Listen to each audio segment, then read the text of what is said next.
Hello, my name is John and welcome to the Through the Eyes of George YouTube channel.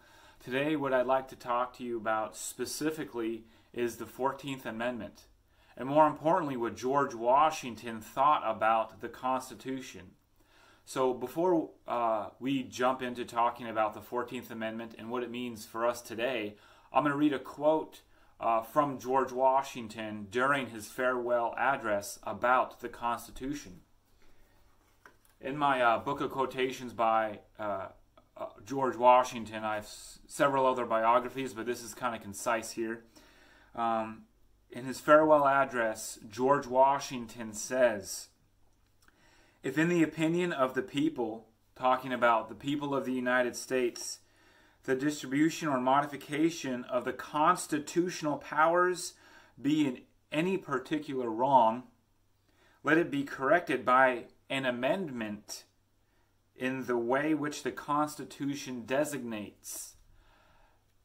The constitutional powers that are designated to each branch of government. If we usurp those powers just because the Constitution will be eventually destroyed, is what George Washington is saying. So I'm talking about the 14th Amendment, correct? 14th Amendment, I printed out some papers from the encyclopediabritannica.com on the 14th Amendment to get it a little concise here. And the 14th Amendment was written or established, I guess you could say, in 1868. It is referred to by some as the Reconstruction Amendment. 14th Amendment was explicitly for the context of that time, for depriving anybody of life, liberty, or property without the due process of law. Where that's very key for this video, the due process of law. Now, one moment here. It was nullified by the 13th Amendment, the section of the Constitution appropriating representation in the House of Representatives, based on the formula that counted each slave as 3/5 of a person, replaced by a clause in the 14th Amendment.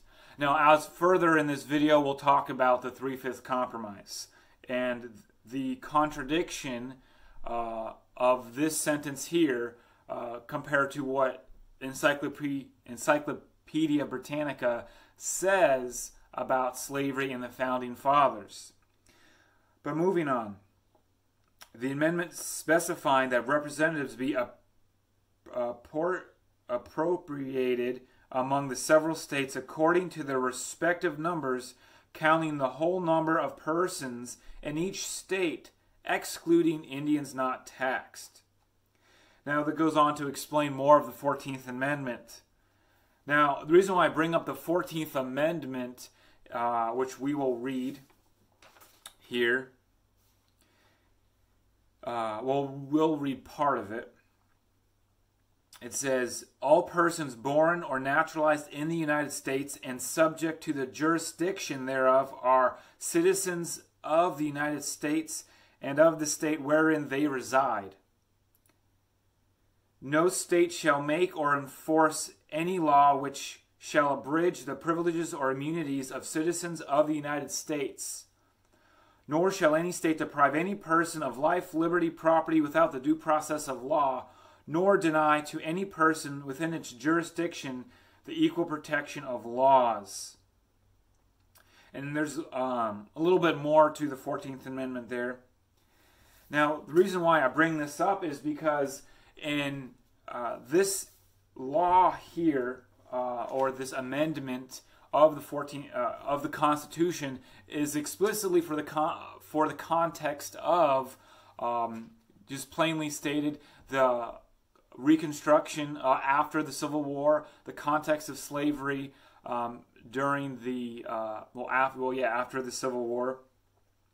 Now, the thing that I wanted to bring up about the 3/5 compromise. Oh yeah, here it is.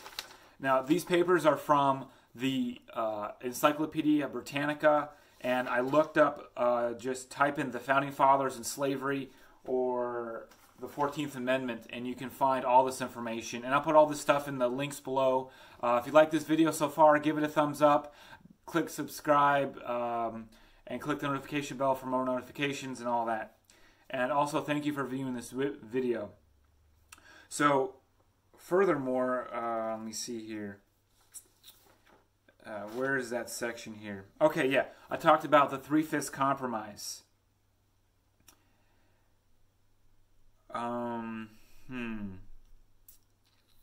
Okay, here we go.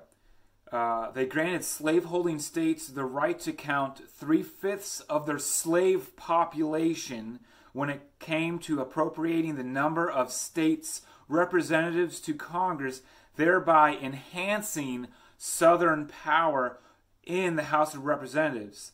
But they also used this same ratio to determine the federal tax contribution required of each state, thus increasing the direct federal tax burden of slaveholding states. Georgians, state of Georgia, and South Carolinians won a moratorium until 1808 on any congressional ban against the importation of slaves. But in the meantime, individual states remained free to prohibit slave imports. If they so wished, Southerners also obtained inclusion of the Federal Slave Clause. Now, also, for further information, look up the Slave Trade Act of 1794 that George Washington signed, which limited the United States' involvement in the international slave trade, or the Atlantic slave trade, or however you want to say it. So I bring that up because the 14th Amendment was in the context of Reconstruction, the context of slavery, right? There's more information on that. I do not want to make this video 30 minutes long, but I'll put all my information in the description below. And the reason why I bring up the 14th Amendment, it talks about the due process of law, equal protection under the law. The equal protection under the law, my bad, in the 14th Amendment. So the reason why I want to make this video is to talk about current cultural issues that are important to you, that are important to me. Now, George Washington, as the very first thing I said in this video, he talked about if something is wrong, to change the Constitution. You can do that by an amendment which the Constitution designates, or change a law by which the Constitution designates it of how to do that.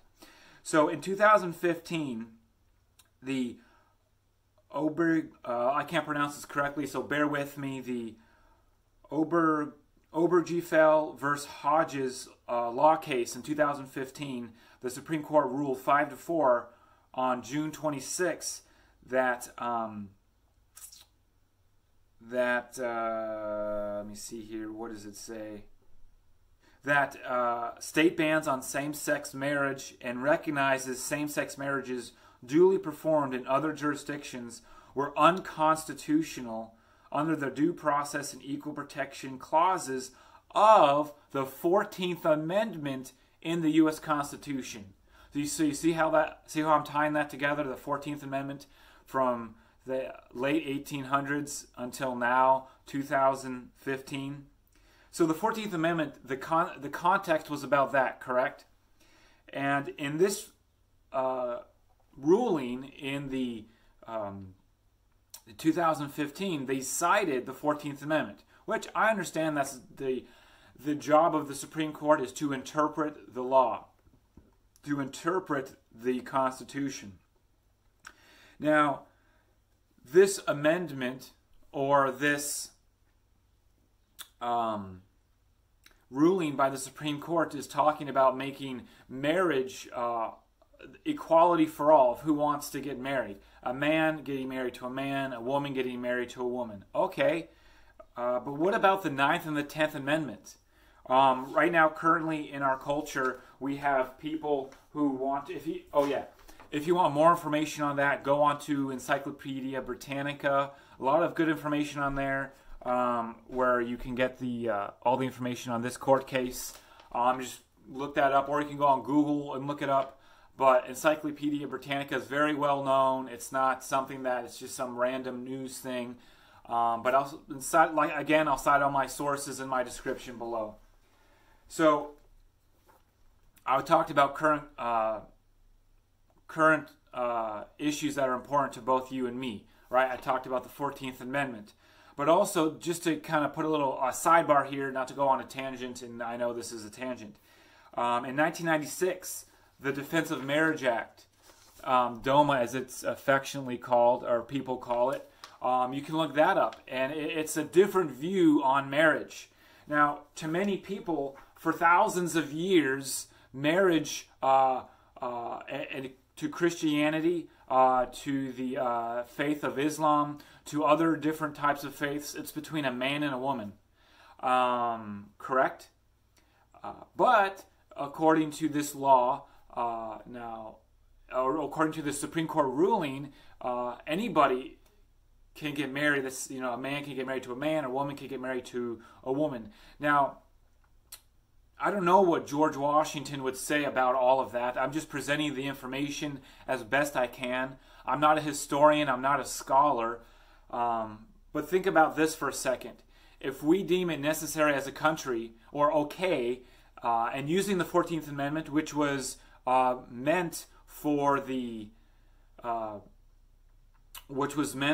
context of Reconstruction and for the context of slavery in that time, what about a father getting married to a son, or a daughter getting married to a mother?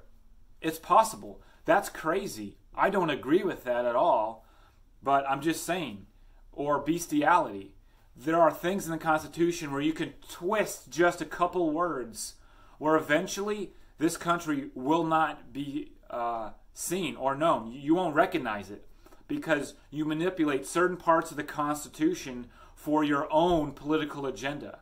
I don't think George Washington would think it'd be appropriate to get married to animals, or to your father or your mother, or whatever you want to say.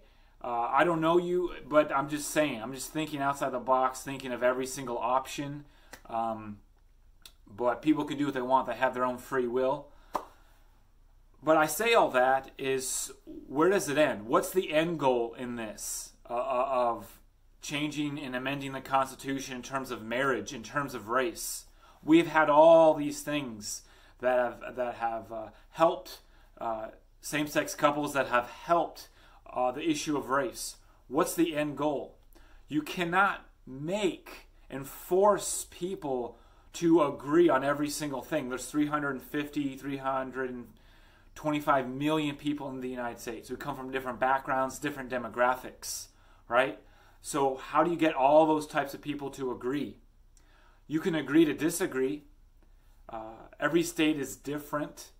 Every person, the U.S. territories are very different, and that's a different topic. There's a tender spot in my heart for the U.S. territories, which we're not going to get into that, but I do wish that there were things different about that, where there's more inclusion with them in our voting process. But that's just my opinion. Probably shouldn't have said that, but I don't know what George Washington would think about that, but that's my opinion. But anyway, moving on. That's a tangent, I'm sorry. But the point of this video is just to say, what's the context of certain amendments, and why are we including things that were meant for that time period in the 1860s till now in 2015? Is it appropriate? Is it not appropriate? Is there equality? Is there not equality? Where do we stop? When I was a kid, there was a book called Frendel, and the point of the book was this kid started calling a pen Frendel, and eventually at the end of the book the name of pen got changed to Frendel. Hey, throw me a Frendel. Hey, do you have a Frendel so I can write something down? Basically, he changed the name of pen to Frendel. Don't you see that in our current culture, changing the meaning and calling of words to mean something else when really they mean the intended original stating of that word or subject. Sooner or later, if we keep changing words in the Constitution, we won't even recognize ourselves. George Washington would absolutely agree with that. And if there's any, if there's any George Washington historian or scholar who disagrees with me, contact me. Let's talk about it. If you're not a George Washington historian or scholar or a biographer, send me an email. But anyway, thank you for watching this video. I really appreciate it. This is just a quick context of the 14th Amendment. Again, I'll give some more description below and all my sources. This is just food for thought. That's all it is. But have a great day, and thank you.